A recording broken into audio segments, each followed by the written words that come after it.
एक कुटुंब सहित बा रावण को वन सत्यानाश कराओ।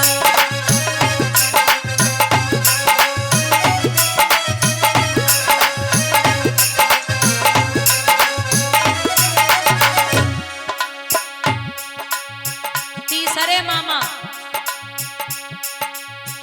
कंस थे श्री कृष्ण के भारी पाप कमाए, बहनाएं अपनी को दुख दियो और 6 भांजे मरवाए।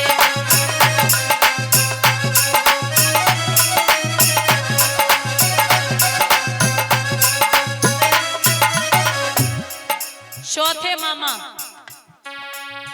शकुनी मामा दुर्योधन को महाभारत रचवाओ। 101 खास भांजे समर भूमि मर।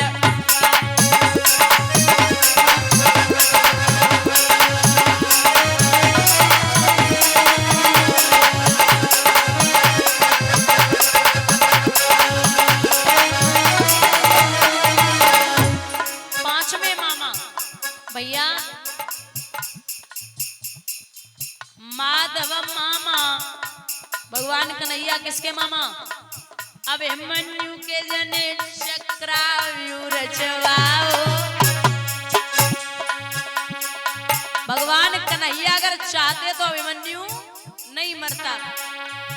अर्जुन को जे पार ले गए अभिमन्यु मरवाओ।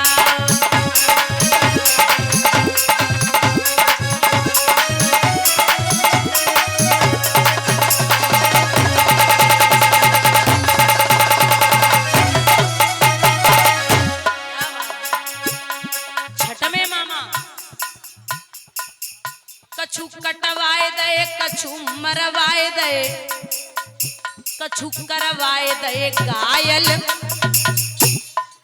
मामन में नालायक मामा उरई वालो मायल।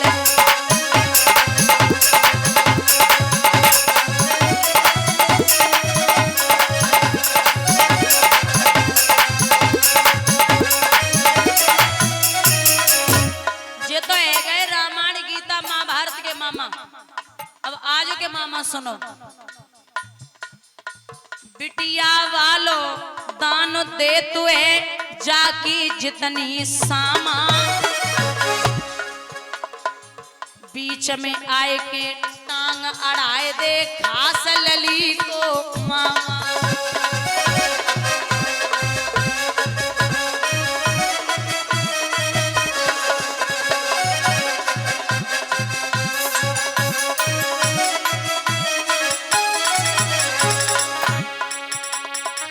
बिटिया वालो दान दे तुए जाकी जितनी सामा।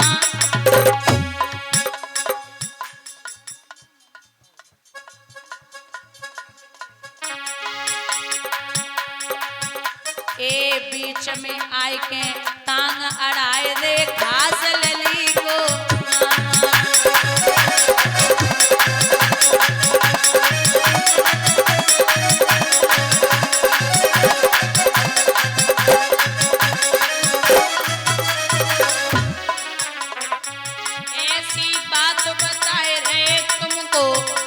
को ध्यान लगाइयो लड़के। कुशल छा जीवन में तो मामा ते बच के रहियो।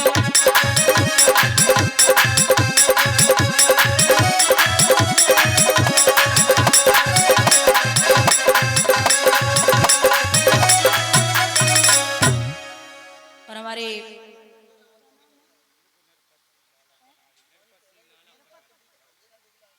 हमारे सम्माननीय श्री हीरा लाल यादव जी, इनकी तरफ से 1100 रुपए आए हुए हैं। बहुत बहुत आभार। एक बार जोरदार तालियां अध्यक्ष जी के लिए। 1100 रुपए से सम्मानित कर रहे हैं। प्रार्थना करती हूँ कालावन सरकार की अनुकंपा आशीर्वाद हमेशा इन पर, इनके गांव पर, इनके क्षेत्र पर हमेशा बना रहे और ये यूं ही धर्म के कार्यों में अपने हाथ आगे को बढ़ाते रहें। जो भी इच्छाएं हो वो पूर्ण हो, आपका सम्मान कहीं भी किसी भी जगह कम न हो, ये ईश्वर से कामना है। और श्री निरपत सिंह दादाजी पनारी से आए हुए 101 रुपए से सम्मानित कर रहे हैं। बहुत बहुत आभार। आप यूं ही सत्य धर्म के कार्यों में आगे बढ़ते रहे, ईश्वर से कामना है। बोलिए गोविंद भगवान की। भैया यहाँ भोजराज कंस की कचहरी लगी हुई, बाबा नारद का पदार्पण हुआ। कंस गद्दी से नीचे उतरा, आइए श्रीमन नमो नमो निरंजनम नमस्कारम गुरुदेव वंदनम बापारणा। बड़ी कृपा की है, दास के दरवाजे पर पधारे हो। कृष्ण बलराम का कुछ हुआ? बोले कुछ भी नहीं हुआ। तो बोले सुनो, एक लास्ट युक्ति बताता हूं, अनुष्ठान रचाए ले भोजराज और धनुष यज्ञ करवाई लीजिए। वृंदावन के जितने यादव सब न्योता दे बुलवाई लीजिए। जब आ जाएं दोनों बालक तो उनसे नेह लगाए लीजिए। धोखा करके ओ राजा उन दोनों को मरवाए दीजिए।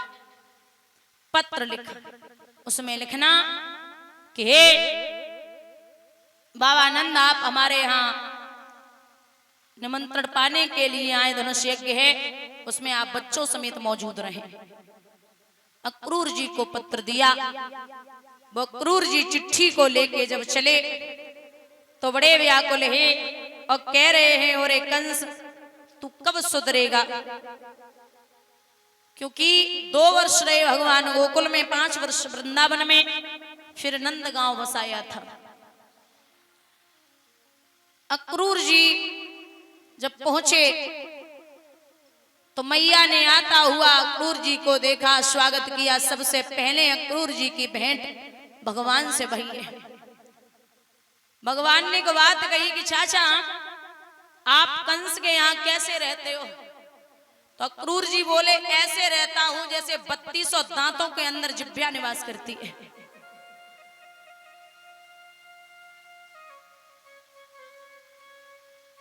मैया यशोदा ने कुशल पूछी, भोजन पानी करायो।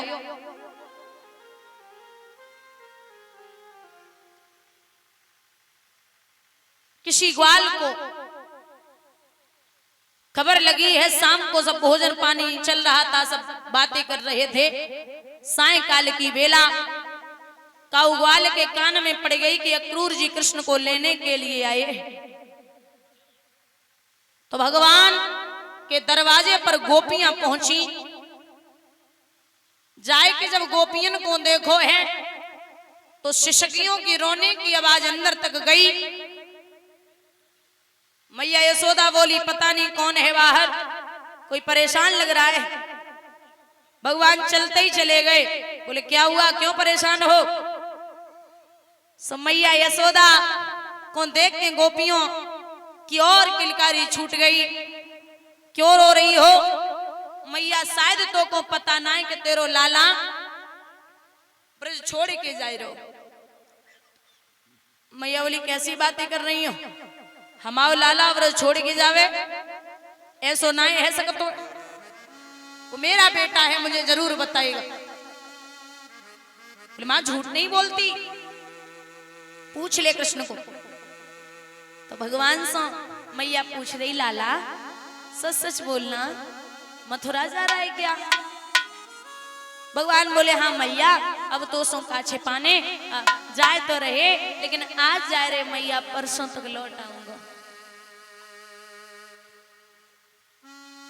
का बोले कि मामा घर जाऊंगा, भोजन में पाऊंगा, तेरी कसम से मैया लौट के मैं आऊंगा। चिंता फिकर बिसार दे मैया, प्राण नु प्यारी।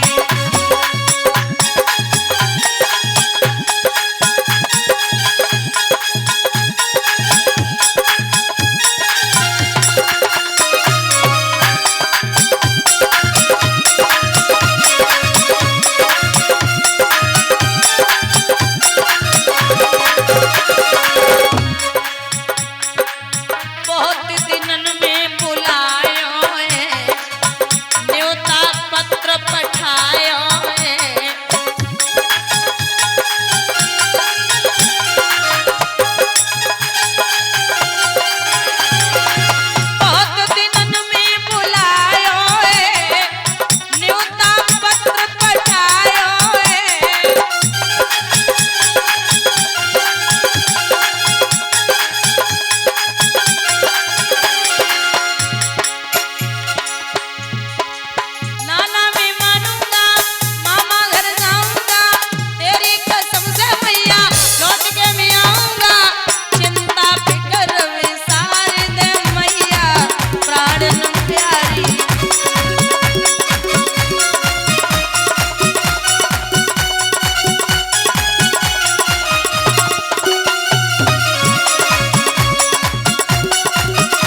मैया बोली ना जाए गो लाला, तू बावर मत बने,